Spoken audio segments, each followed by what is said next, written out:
Film जो बन रहा था उससे रिलेटेड कुछ बातें बताए थे। ठीक है, उसी का अब नेक्स्ट नंबर आगे देखते हैं, है ना। उसी गुण में लोलाट में पढ़े थे समतल दर्पण से बनने वाले प्रतिबिंबों की संख्या। बताए थे कि आप 360 बटा एन कीजिएगा, 360 बटा थीटा कीजिएगा यदि, और इसको एन मानिएगा, यदि एन आपका सम आ जाएगा, एन आपका सम आ जाएगा तो प्रतिबिंब की संख्या निकालने के लिए इसमें से ए घटा दीजिएगा। यदि आपका विषम आ जाएगा तो आपका वही रहेगा। ठीक है, अब नेक्स्ट चलते हैं उसी गुण में अगला गुण देखते हैं। इसका गुणधर्म में अगला गुणधर्म जो है पता नहीं कितना नंबर होगा, शायद जो भी नंबर होगा उसको यहाँ पर नोट कर लीजिएगा। और आप देखिए इसमें क्या करते हैं, आप देखिए ये आपका समतल दर्पण है, क्लियर, और यहां पर आपका कोई वस्तु है। ठीक है, तो पता है जितने दूरी पर वस्तु रहेगी उतने ही दूरी पर उसके दर्पण के पीछे उसका प्रतिबिंब बनेगा। ठीक है, ध्यान समझिए, उसका प्रतिबिंब बना।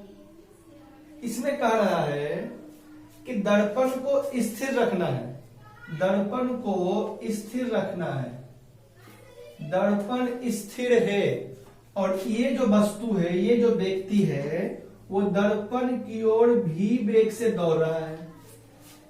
दर्पण को स्थिर रखना है और ये जो व्यक्ति है वो दर्पण की ओर भी वेग से आ रहा है, तो ये इसका प्रतिबिंब जो है वो दर्पण की ओर किस वेग से आएगा। ठीक है, अब समझिए कि जब ये प्रतिबिंब जितना टाइम में ये वस्तु यहां आएगा उतने ही टाइम में तो इसको यहां आना है। मतलब यदि इसको यहां से यहां तक आने में लगा समय, क्या बताइए, व्यक्ति को दर्पण के पास आने में लगा समय, बताइए कितना, उसको हम टी मान लेते हैं, है ना। और इसकी दूरी क्या है, ए से, तो व्यक्ति की जो चाल होगी, इसलिए है ना, व्यक्ति की जो चाल होगी वो क्या बता जाएगी, दूरी अपॉन समय। ठीक है, अब सोचिए इसका तो दूरी वही है, जितना दूरी वस्तु या व्यक्ति दर्पण से रहेगा उतना दूरी प्रतिबिंब रहेगा, दूरी तो वही है। और ये भी बात जान लीजिए, इतना टाइम में ये इसके पास आएगा उतने ही टाइम में ये भी, आप फीलिंग करते हो घर में, आप जैसे जैसे आईना के नजदीक जाते होंगे आप क्या देखते होंगे कि आपका प्रतिबिंब भी आईना के नजदीक उतनी स्पीड से आ रहा है। जब आप आईना में अपने से सब टच करते होंगे तो आपका प्रतिबिंब भी उसको टच करता होगा। इसका मतलब क्या हुआ, जितना टाइम में ये यहाँ आएगा उतना टाइम में ये भी आएगा। तो आप जान लीजिए, है ना, प्रतिबिंब को दर्पण के पास आने में लगा समय वो भी आपका टी ही होगा। बताइए इसका दूरी तो ऐसी है, इसलिए निकालिए प्रतिबिंब की चाल, तो क्या हो जाएगा, दूरी अपॉन समय, है ना, दूरी अपॉन समय। तो अब क्या देख रहे हैं कि व्यक्ति की जो चाल होगी वही चाल प्रतिबिंब की होगी। मतलब इससे क्या आप निकाले निष्कर्ष, भैया इससे हमको यह निष्कर्ष निकला कि यदि हम दर्पण को स्थिर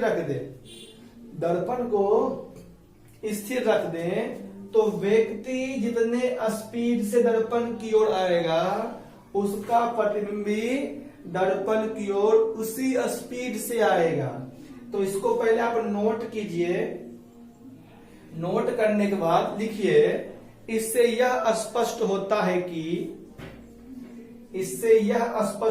है कि यदि दर्पण को स्थिर रख दिया जाए तो व्यक्ति दर्पण की ओर जिस वेग से आएगा उसका प्रतिबिंब भी दर्पण की ओर उसी वेग से आएगा। मतलब दोनों का वेग सेम होगा। मतलब आपसे पूछेगा कि दर्पण स्थिर है और कोई व्यक्ति 10 मीटर पर सेकेंड के वेग से दर्पण की ओर आ रही है, तो उसका प्रतिबिंब भी दर्पण की ओर किस वेग से आएगा? तो उसी वेग से आएगा। अब इसमें एक काम और कीजिए, इस समझ के अच्छी तरीके से, इसमें कोई डाउट नहीं है आपको। चलिए ठीक बनाते हैं इसको।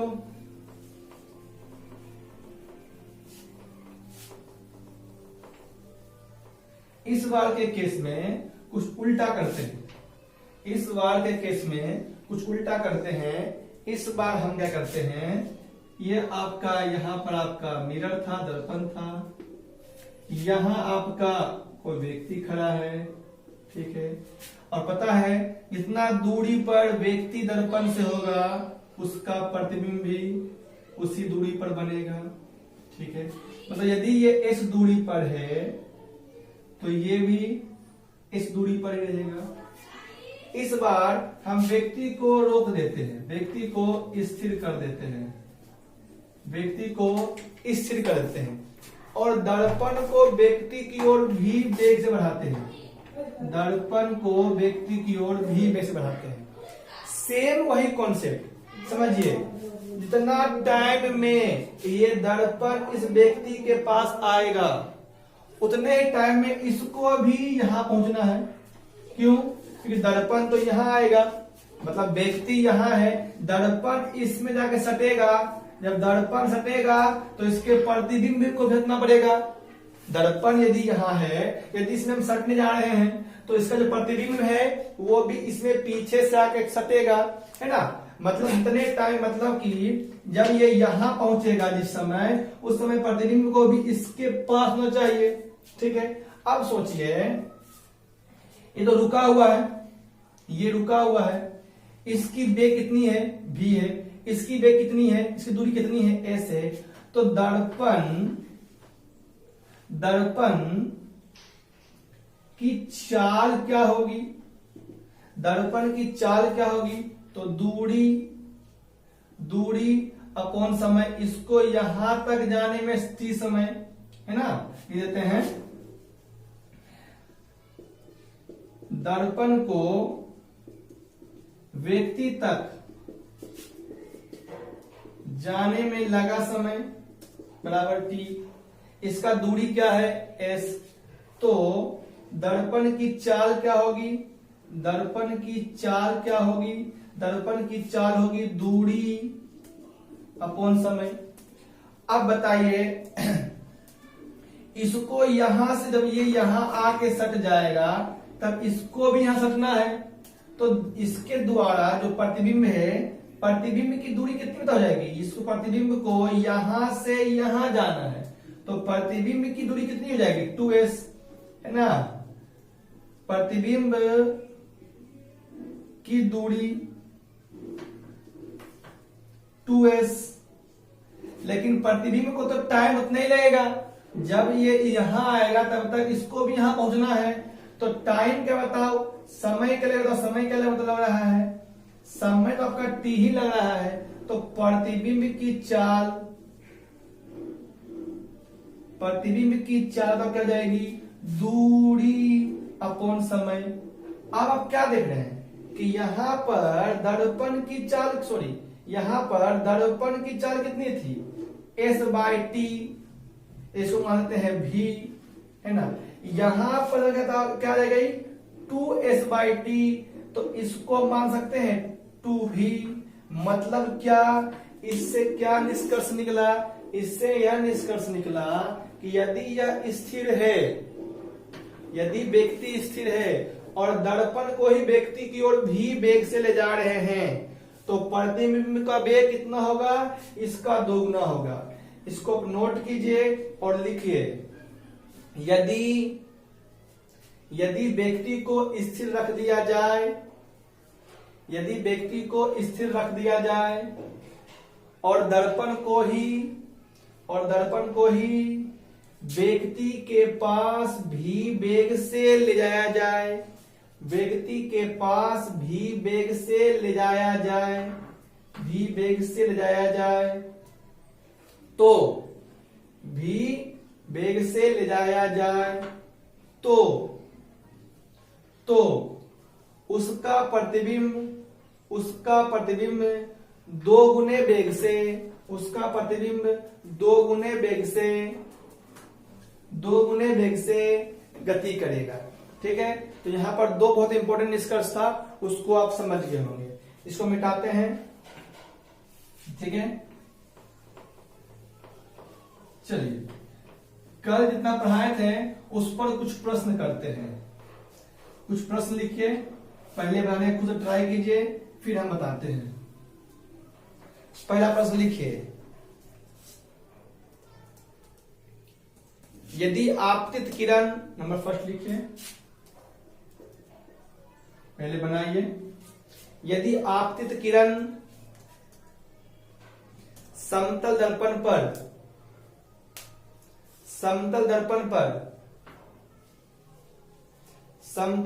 पर अविलंब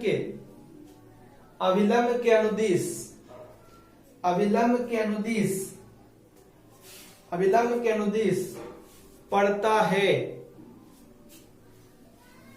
है तो परावर्तन कोण का मान क्या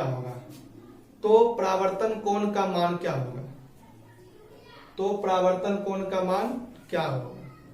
बनाइए।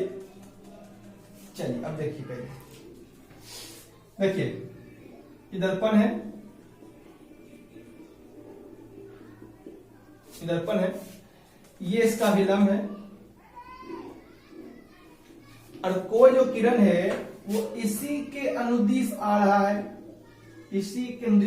है, तो जो जैसे आएगा, पता है ना आपको, यदि कोई किरण अभिलंब के रूप में आएगा तो जैसे आएगा वैसे ही लौट जाएगा। तो ऐसे आया और ऐसे ही गया, मतलब थीटा का मान कितना डिग्री? 0 डिग्री। सबसे बन गया होगा। चलिए क्वेश्चन नंबर सेकेंड लिखिए।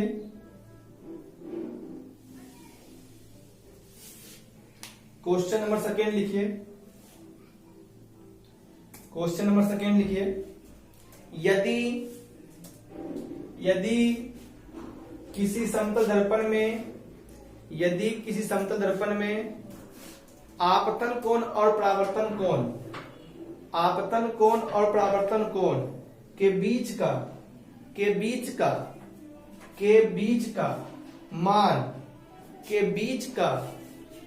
के कोण का मान 60 डिग्री है। आपतन कोण और परावर्तन कोण के बीच के कोण का मान 60 डिग्री है, तो आपतित किरण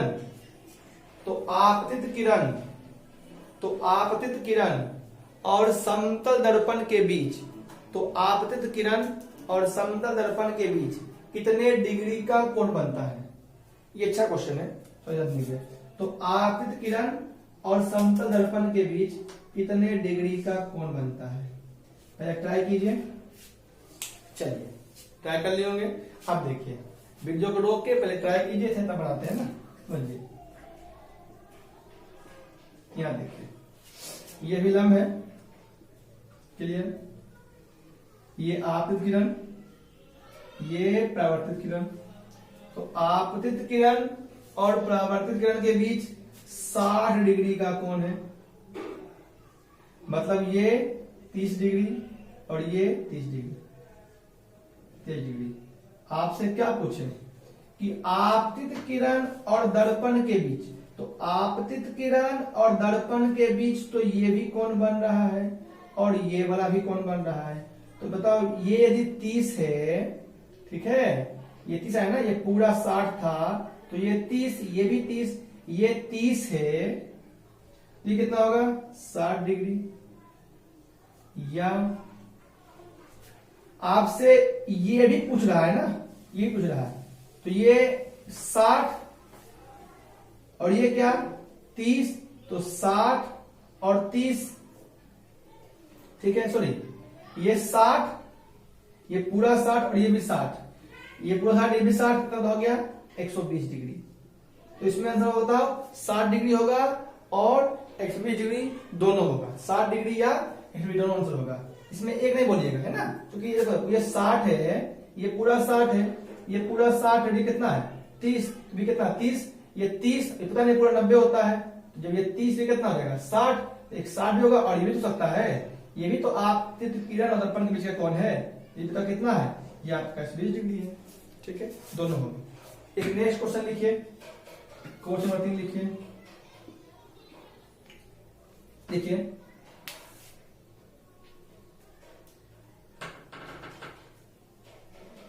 दो समतल दर्पण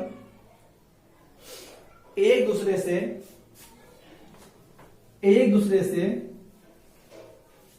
180 डिग्री के कोण पर झुका है, 180 डिग्री के कोण पर झुका है, तो उससे बनने वाले प्रतिबिंबों की संख्या क्या होगी, बनाइए फटाफट। ये बहुत इंपॉर्टेंट सा क्वेश्चन है। दो समतल दर्पण एक दूसरे के साथ 180 डिग्री के कोण पे, सॉरी हाँ 180 डिग्री के कोण पे 180 डिग्री के कोण पर झुका है, तो उससे बनने वाले प्रतिबिंबों से क्या होगी। तो इजी हो गया है ना, तो क्या होगा इनका क्या हो जाएगा 360 है ना बटा 180,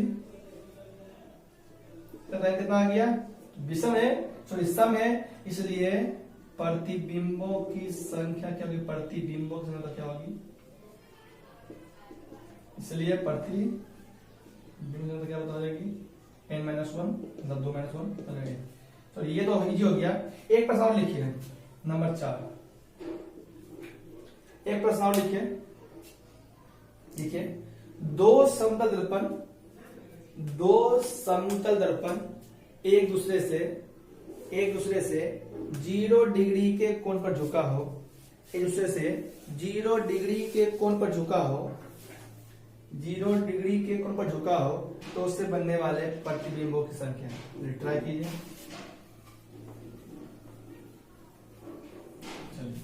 बन गया होगा 0 डिग्री मतलब n नंबर कितना कर देंगे 360 बटा 0, क्या हो जाएगा, तो भैया अनंत प्रतिबिंब बनेगा। तो बनाओ अनंत प्रतिबिंब बनेगा। पूछे आपसे कि दो समतल दर्पण द्वारा अनंत प्रतिबिंब कब बनेगा, तो जवाब दीजिएगा जब दोनों समतल दर्पण एक दूसरे के साथ 0 डिग्री के कोण पर क्या हो बताओ झुका हो। ठीक है, यहां समझ गए। चलिए अब आगे बढ़ते हैं। साहिल चलिए देखिए, तो अब हम बढ़ते हैं एक आगे, हम बढ़ते हैं दर्पण की ओर बढ़ते हैं। ठीक है, अब पहला प्रश्न बनता है दर्पण किसे कहते हैं, दर्पण होता क्या है। तो जान लीजिए फिजिक्स में स्टडी करने के लिए हम वैसे सारे वस्तु को दर्पण कहेंगे, वैसे सारे वस्तु को दर्पण कहेंगे जिसके पास अपना परावर्तक पृष्ठ हो, जिसके पास अपना परावर्तक पृष्ठ हो, मतलब जहां से किरणों का परावर्तन होता हो, मतलब किरणें वहां से टकरा कर लौट जाए।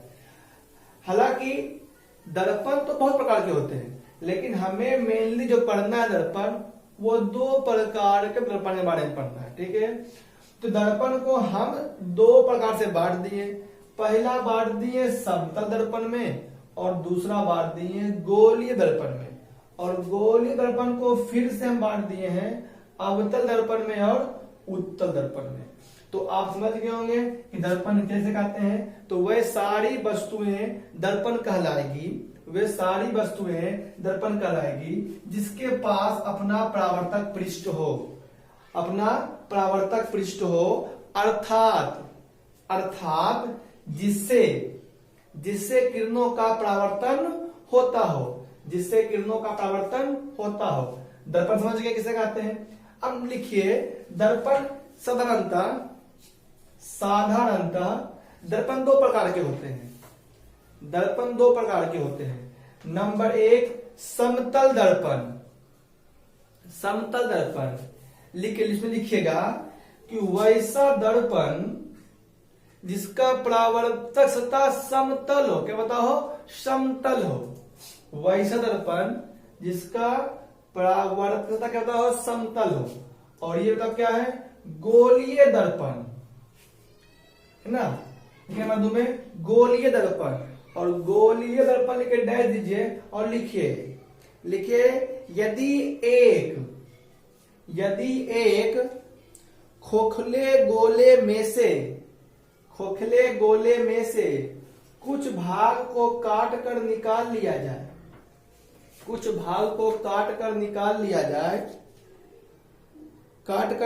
जाए तथा उसके एक तल को चांदी की कलई कर दिया जाए तो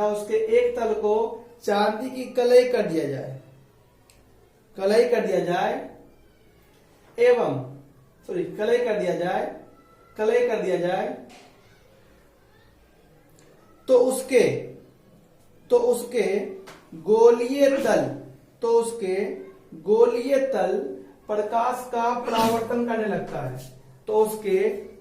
तल प्रकाश का परावर्तन करने लगता है। इस प्रकार के दर्पण को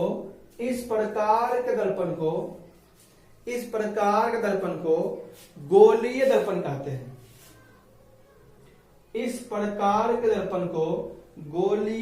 कहते हैं। ये 2 प्रकार के होते हैं। नंबर 1 अवतल दर्पण, नंबर 2 उत्तल दर्पण।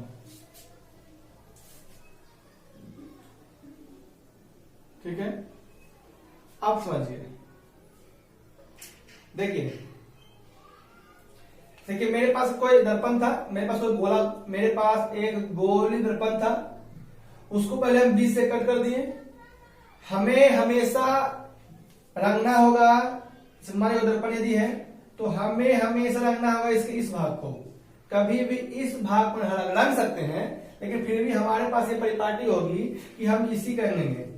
कैसे बड़े, हमेशा इस भाग को ही रंगेंगे, हमेशा इधर से मतलब राइट साइड से रंगेंगे, लेफ्ट साइड कभी भी रंगने वाले नहीं है। देखिए तो इसको हम बीच से कट कर दिए, इसका भी हमने राइट साइड रंगा और इसका भी हमने राइट साइड रंगा, दोनों का राइट रंग दिया। और रंगने के बाद इसको अलग अलग कर देंगे। जब अलग अलग कर देंगे तो आप देख रहे होंगे एक इस प्रकार बन गया है और एक इस प्रकार का बन गया। ठीक है, इसमें एक को कहेंगे अवतल, इसको कहेंगे अवतल, इसको कहेंगे उत्तल। आप ध्यान रखिएगा, हमेशा हम जब भी रंगेंगे तो उसका राइट साइड रंगेंगे, लेफ्ट साइड नहीं रंगेंगे। रंग सकते हैं लेकिन हमारे पास ये परिपाटी है, इसको हमें फॉलो करना पड़ेगा। ठीक है, इसको रंग दिए। ठीक है, रंग दिए। अब लिखिए, आप लिखे होंगे गोलीय दर्पण 2 प्रकार के होते हैं। नंबर 1 अवतल दर्पण, नंबर 2 उत्तल दर्पण। लिखिए अवतल दर्पण, अवतल दर्पण। देखिए गोलीय दर्पण का हुआ भाग, गोलीय दर्पण का हुआ भाग जिसका परावर्तक सतह अवतल हो, जिसका परावर्तक सतह क्या हो, जिसका परावर्तक क्या हो, धसा हुआ हो, जिसका परावर्तक सतह क्या होता हो, धसा हुआ हो, कोमा अवतल दर्पण कहलाता है, कोमा अवतल दर्पण कहलाता है।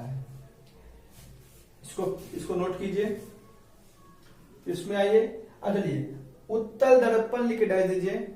लिखिए गोलीय दर्पण का हुआ भाग, गोलीय दर्पण का हुआ भाग जिसका परावर्तक सतह, जिसका परावर्तक सतह क्या हो, उभड़ा हुआ हो, जिसका परावर्तक सतह उभड़ा हुआ हो, कोमा उत्तल दर्पण कहलाता है। ये इसका जो सतह है ये उभड़ा हुआ है, तो इसे हम लोग कहेंगे उत्तल दर्पण। चलिए समझ गए। अब हम दर्पण से संबंधित कुछ पॉइंट समझते हैं, उसके बाद हम आगे क्यों चलेंगे। बस आज का ही क्लास बेसिक है, इसके बाद क्लास बेसिक नहीं रहेगी।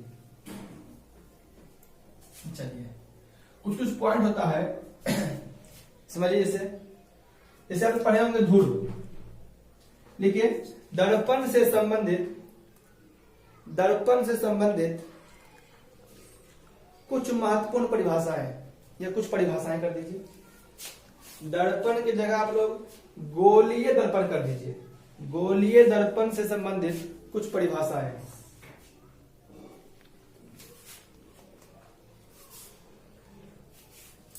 नंबर 1 धूड़, मतलब हम बोलते हैं पोल। किसे कहते हैं, पता है किसे कहते हैं? कोई भी दर्पण है तो इसका जो परावर्तक पृष्ठ है, इस परावर्तक पृष्ठ का कहीं ना कहीं तो मध्य बिंदु नहीं होगा। ये यूं ले लीजिए, इसको ले लीजिए। तो इसका जो दर्पण है, इसका जो परावर्तक पृष्ठ है, इसका कहीं ना कहीं इसको देखिए इसे ना, एक सेकेंड। तो ये दर्पण है और ये इसका ये तो है, इसका तो ये इसका है परावर्तक पृष्ठ होता है। तो इसका कहीं ना कहीं तो मध्य बिंदु होगा। जैसे ये इसका क्या होता है, परावर्तक पृष्ठ है, तो कहीं ना कहीं मध्य बिंदु होगा। तो दर्पण के परावर्तक सतह के मध्य बिंदु को लिखिए। दर्पण के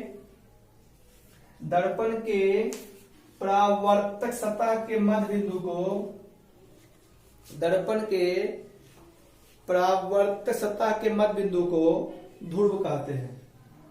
ध्रुव कहते हैं। इसे प्रायः P द्वारा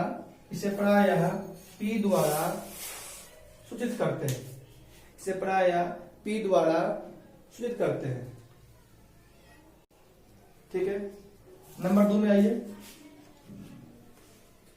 वक्रता त्रिज्या। वक्रता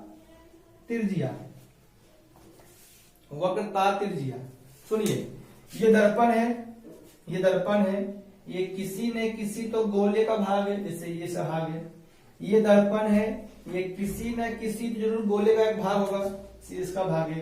तो ये जिस गोले का भाग होता है उसके केंद्र, मान ये जो है इसका भाग है, ये लो इसका भाग है, तो इसके केंद्र, ठीक है, और उस दर्पण के ध्रुव के बीच की जो दूरी होती है ना, उसे हम लोग वक्रता त्रिज्या कहते हैं। समझ गया? ये दर्पण है, ये किसी ना किसी ध्रुव गोले का भाग होगा, ये इसका भाग है, और इस गोले के केंद्र होगा, इसका ये केंद्र ये है ना, ये केंद्र ये है। तो दर्पण का जो केंद्र हुआ और इसका जो ध्रुव हुआ, उस दोनों के जो बीच की जो दूरी हुई, उसे हम लोग वक्रता त्रिज्या का। देखिए, कोई दर्पण जिस गोले का एक भाग होता है, जिस गोले का एक भाग होता है, उसके केंद्र को जिस गोले का भाग होता है, उसके केंद्र को वक्रता केंद्र कहते हैं। तथा वक्रता केंद्र लिख के, है ना, वक्रता केंद्र लिख के वहां पर सी कर दिया हमने, क्योंकि वक्रता केंद्र से शुरू करते हैं। वक्रता केंद्र को हम लोग सी से डिनोट करते हैं। हम लोग क्या लिखा रहे थे? हम लिखा रहे थे कि कोई दर्पण जिस गोले का एक भाग होता है, उसके केंद्र को वक्रता केंद्र कहते हैं। तथा वक्रता केंद्र एवं ध्रुव के बीच की दूरी को, तब वक्रता केंद्र एवं ध्रुव के बीच की दूरी को वक्रता त्रिज्या कहते हैं।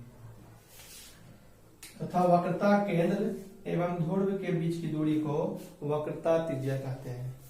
वक्रता त्रिज्या कहते हैं। इसे R द्वारा, कैपिटल R, इसे R द्वारा सूचित किया जाता है। चलिए, नंबर 3 ये द्वारक। ये क्या होता है? तो ये मान लीजिए दर्पण है आपका, ये आपका दर्पण है, तो इसकी जो चौड़ाई रहेगी ना, ये वाला, इसको इसी को द्वारा कहते हैं। इसको यहाँ पर, इसको है ना, इसको इसी में बताओ द्वारा कहते हैं। देखिए, किसी दर्पण की किसी दर्पण की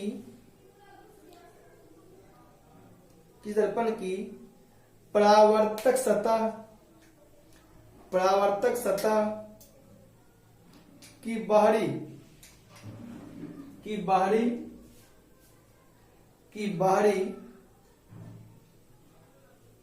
परावर्तक सतह की बाहरी वृत्ताकार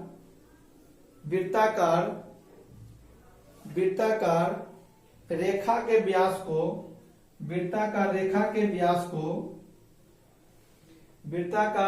व्यास को द्वारा कहते हैं।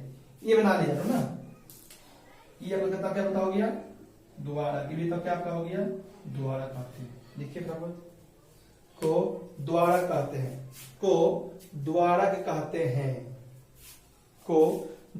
कहते हैं। ठीक है,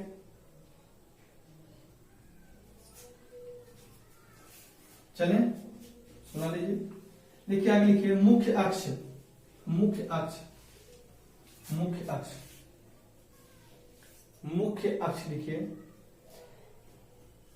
लिखिए इसको लो ना, देखो इसे प्रधान अक्ष भी कहा जाता है, इसे प्रधान अक्ष भी कहा जाता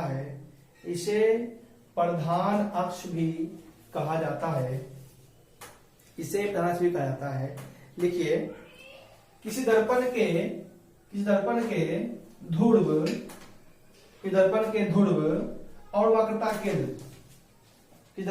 ध्रुव और वक्रता केंद्र से होके जाने वाली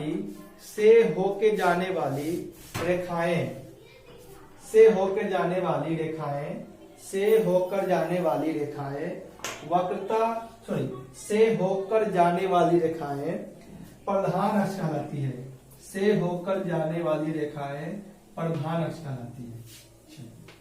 इसमें सबसे इंपॉर्टेंट पढ़ना था आपको, वो पढ़ना आपको है फोकस। आपको ये पढ़ना है, फोकस एवं फोकस दूरी। आपको मेन रूप से यही पढ़ना है, सो आप यहां ध्यान दीजिए। ठीक है, चलिए देखिए, फोकस एवं फोकस दूरी।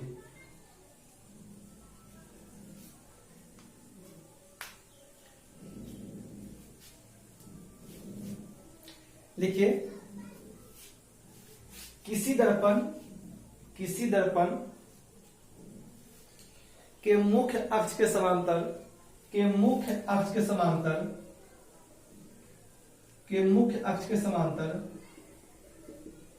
आने वाली किरणें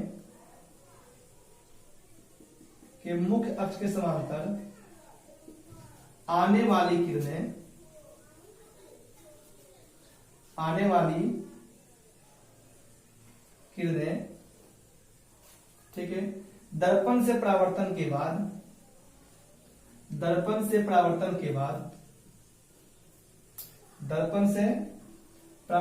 बाद जिस बिंदु पर मिलती है या मिलती हुई प्रतीत होती है, उस बिंदु को फोकस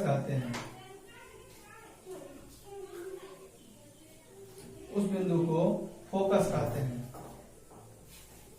पहचान कीजिए, उस बिंदु को फोकस कहते हैं। और हाँ, जहां फोकस लिखे है ना, वहां पर कैपिटल एफ दे दीजिए, कैपिटल एफ। पहचान कीजिए, देखो दर्पण के ध्रुव और फोकस के बीच की दूरी को फोकस दूरी कहते हैं। दर्पण के ध्रुव और फोकस के बीच की दूरी को फोकस दूरी कहते हैं। समझिए पहले, देखिए ये आपका प्रधान अक्ष है, ये आपका अवतल दर्पण, ये तो क्या होता है आपका है अवतल दर्पण। ये आपका क्या है, अब उत्तल दर्पण। ये तो क्या आपका बता हो गया, उत्तल दर्पण है। अब सोचिए कि ये अवतल दर्पण है, ये प्रधान अक्ष है, तो इसके समांतर किरणें आ रही है, इसके समांतर बहुत सारी किरणें आ रही है। अब किरणें आ रही है, ये तो कर्व है, ये तो अंदर किधर मोड़ देगा, तो ये भी कर्व है, ये भी इधर मोड़ देगा, है ना, ये भी कर्व, ये भी इधर मोड़ देगा, इधर मोड़ देगा। अब बताओ कि जितना भी समांतर किरणें थी सब एक बिंदु पर जाकर मिला, तो जिस बिंदु पर जाकर मिलेगा उससे हम लोग फोकस कहेंगे, उससे हम लोग फोकस कहेंगे। और फोकस तथा पी के बीच की जो दूरी है उससे हम लोग फोकस दूरी कहेंगे, है ना। तो बताओ जरा, यहां पर खुद से मिलाना पड़ा, तो आप देख रहे हैं भैया ये तो किरणें आएगी, तो ऐसे कर्व है, तो ये तो बात फिक्स है कि ये किरणें खुद से जाके मिलेगी और खुद से ही मिली है। अब यहाँ आते हैं, अब देखिए यहाँ आते से आते हैं, यहाँ भी किरणें लेते हैं, दो ही लेते हैं। ये मुख्य अक्ष के समांतर किरणें हैं, ये किरणें आई और देखिए ये तो अभी ऐसे ऊपर कर, जब ऊपर क्यों कर रहे, तो ऊपर आ जाएगा ना, ये देखो ऐसे आया तो इधर भाग जाएगा ना, भाग गया। अब बताओ ये तो भाग गया इधर और इधर भाग गया, तो ये किरणें और ये किरणें क्या कहीं भी मिलेगी क्या उधर आके? कभी नहीं मिलेगी। लेकिन हमें तो मिलाना है, इसके लिए उसको हम लोग बाइक करेंगे, और जब बाइक करेंगे तो कहीं तक मिलेगी, जहां मिलेगी उसे हम लोग फोकस कहेंगे, और इसके बीच में हम लोग फोकस दूरी कहेंगे। समझ गए? तो आप क्या देख रहे हैं कि यहाँ पर फोकस दूरी खुद से मिला और यहाँ पर फोकस दूरी मिलाया गया। मतलब क्या समझ रहे होंगे अच्छे तरीके से कि अवतल दर्पण का जो फोकस है वो वास्तविक होता है, इसका मतलब क्या होता है, आभासी होता है। लेकिन यहाँ पर एक इंपॉर्टेंट पॉइंट आपका ये है, और से पूछेगा कि अवतल दर्पण का बताओ, ये आप लोग पढ़े होंगे, बताओ जरा, इधर निगेटिव होता है कि पॉजिटिव होता है? यदि मान लीजिए इधर जीरो है भैया, इधर निगेटिव क्या हो जाएगा, जीरो है, तो इसके इधर निगेटिव होगा और इसका क्या होगा, पॉजिटिव होगा। नहीं, मतलब अवतल दर्पण का जो फोकस दूरी होगी वो क्या होगी, ऋणात्मक होगी, और इससे तो क्या होगी, ऋणात्मक होगी। तो पहले फिगर बनाइए और लिखिए, अवतल दर्पण की फोकस दूरी, अवतल दर्पण की फोकस दूरी ऋणात्मक, अवतल दर्पण की फोकस दूरी ऋणात्मक, और उत्तल दर्पण की फोकस दूरी धनात्मक होती है। उत्तल दर्पण की फोकस दूरी धनात्मक होती है। तो यहां तक तो सही है, यहां समझ गए होंगे। हम कल जो मेरा पार्ट 3 रहेगा उसमें हम F बराबर R/2 साबित करेंगे, उसके बाद हम लोग दर्पण सूत्र को साबित करेंगे। तो ये सब सूत्र जो है आवरण साबित करेंगे। तो यहाँ आज आपका बेसिक खत्म हो गया। अब कल से जो मेन टॉपिक होता है, जो मेन पॉइंट्स होता है, कल से हम उस पर डिस्कस करेंगे। ठीक है, धन्यवाद। और हाँ, नोट्स बनाइएगा और वीडियो को शेयर कीजिएगा, लाइक कीजिएगा और सब्सक्राइब कीजिएगा। ठीक है, धन्यवाद।